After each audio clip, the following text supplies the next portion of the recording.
In this video, I'm going to take a look again at the question of loft or attic conversions. I've made a video before and I'll link up here someplace towards the end of this video to that video.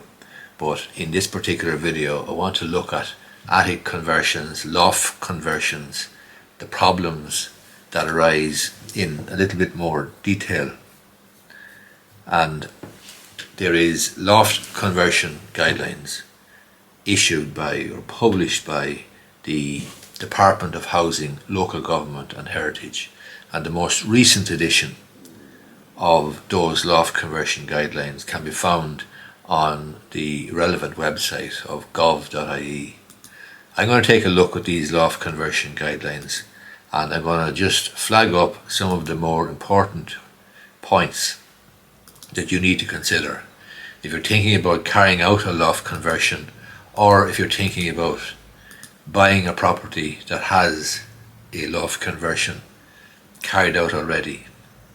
The first thing you need to understand is that if the loft or attic in a residential property is converted to living space, then you will need planning permission. But the further issue of building regulations, and particularly fire safety regulations, is going to be very, very important. This document from the department, as I say, loft conversion guidelines, refers to the legal requirement placed on an owner or a builder or designer to ensure that the finished works in a loft conversion must comply with the building regulations. And that's the Building Control Act 1990 to 2020. The regulations include fire safety, and converting an attic or a loft in an existing dwelling house does have significant fire safety implications.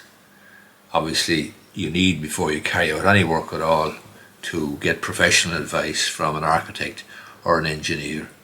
You will need some sort of a building professional to design the attic or loft conversion, and to ensure a competent contractor, and that the supervision of the conversion work and the certification of the completed conversion as being in compliance with applicable planning and building regulations.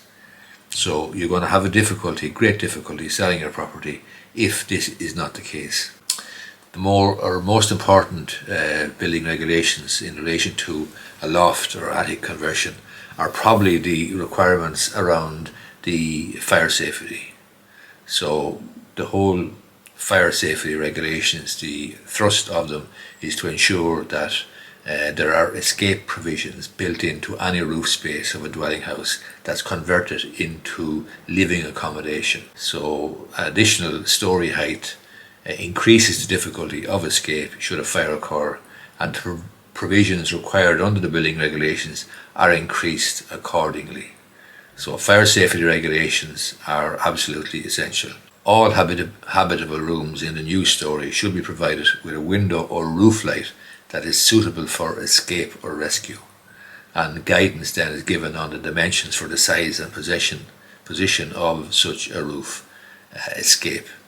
Where the attic is converted in an existing two-storey dwelling, the provisions relating to a three-storey dwelling should be adhered to. So the existing stairs then and the new stairs should be enclosed in 30-minute fire-resisting wall construction. The doors to habitable rooms should be fire-resisting doors of not less than 20 minutes. Information on the fire doors in dwelling houses can be found in the regulations. Existing stud partitions must ensure that they satisfy the 30-minute. I want to give a shout out in this video to a chap who contacted me there. He's a subscriber on my YouTube channel, but he contacted me on LinkedIn. His name is Alan Lawler. He is a building control inspector at South Dublin County Council. He suggested that I cover this issue, and there's a number of other issues as well which he has suggested I cover, and which I will be covering, to do with building control building regulations and so on, and I think you'll find those videos useful as well. But just want to give him a shout out because I do get suggestions from time to time about videos to make for the channel, etc, etc. Many times the visuals or the videos that are being requested to make are so specific and so particular that they're clearly just of limited interest to a wider audience. But this topic, building control, building regulations, attic conversions, loft conversions, is clearly of wider sort of import or importance. And as I say, there's a couple of other things that I'll be dealing with as well, including building regulations and implications of the new building control management system. But anyway, I want to just give a shout out to Alan Lawler. He's a building control inspector at South Dublin County Council, and he made the suggestions to me on LinkedIn. As I was saying there before I got cut off, my battery went there, so I'm finishing this video the following day, and those eagle-eyed viewers amongst my YouTube subscribers will notice I have a different tie today. So I was just saying though, existing stud partitions will, with 12.5mm standard plasterboard, will satisfy the 30-minute fire-resisting construction requirement. In other words, fire being stopped, etc, etc, and any glazing should be fixed shut and be fire resisting. Bottom line is, the fire regulations when you come into an attic or loft conversion cannot be ignored and will cause you problems in selling your house if you don't have the certificate of compliance with building regulations in respect of the work. And what I've seen is, I've seen people rushing ahead doing the loft conversion or attic conversion without any great thought about building regulations and so on. They simply had such a need and requirement for extra space, growing family and so on, but you wouldn't want to make that mistake. Also in this document to do with loft conversions, published as I say by the government, by the Department of Environment, Heritage and whatever they're called, there is protection to structural elements guidance. So the building regulations impose requirements for fire resisting floor construction to restrict the spread of fire between stories and to protect against premature collapse in the event of a fire.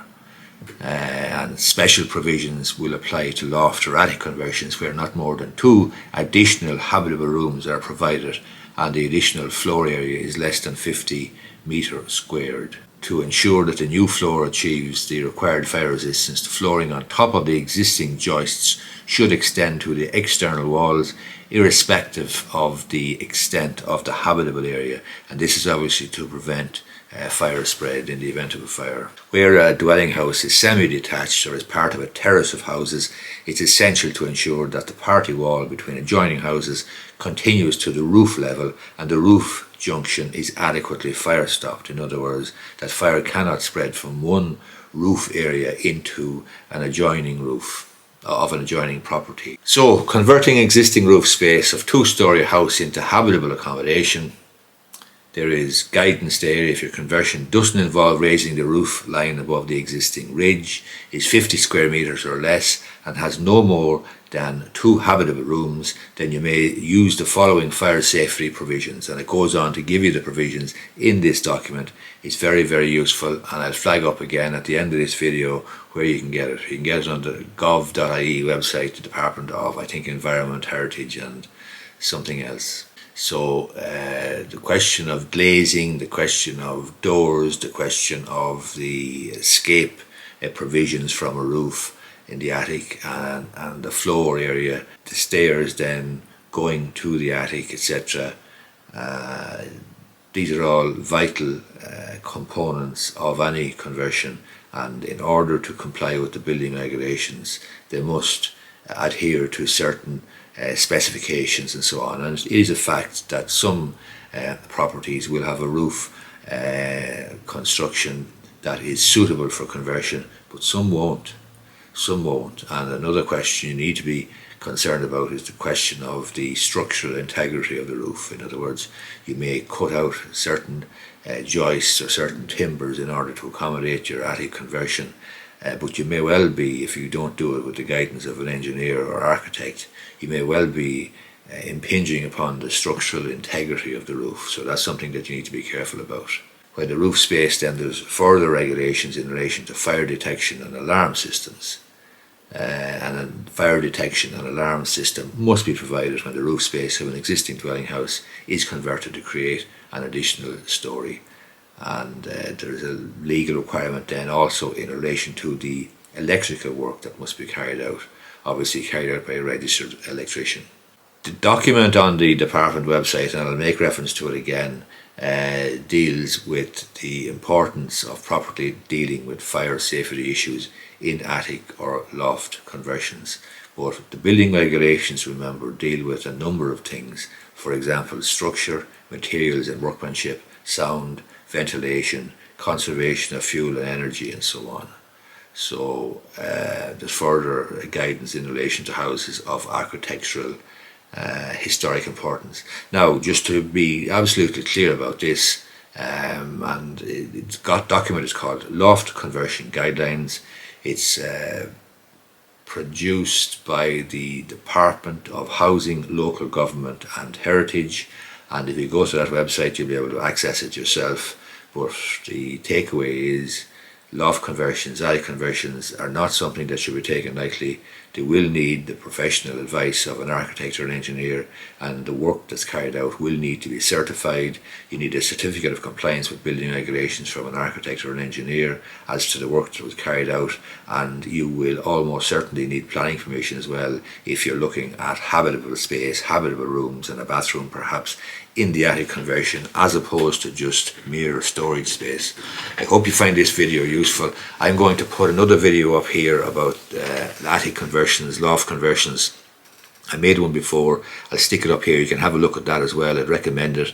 And I will actually put a link, hopefully I'll remember, I'll put a link in the description box on my YouTube channel, a link directly to this document. Have a look at it. It is useful.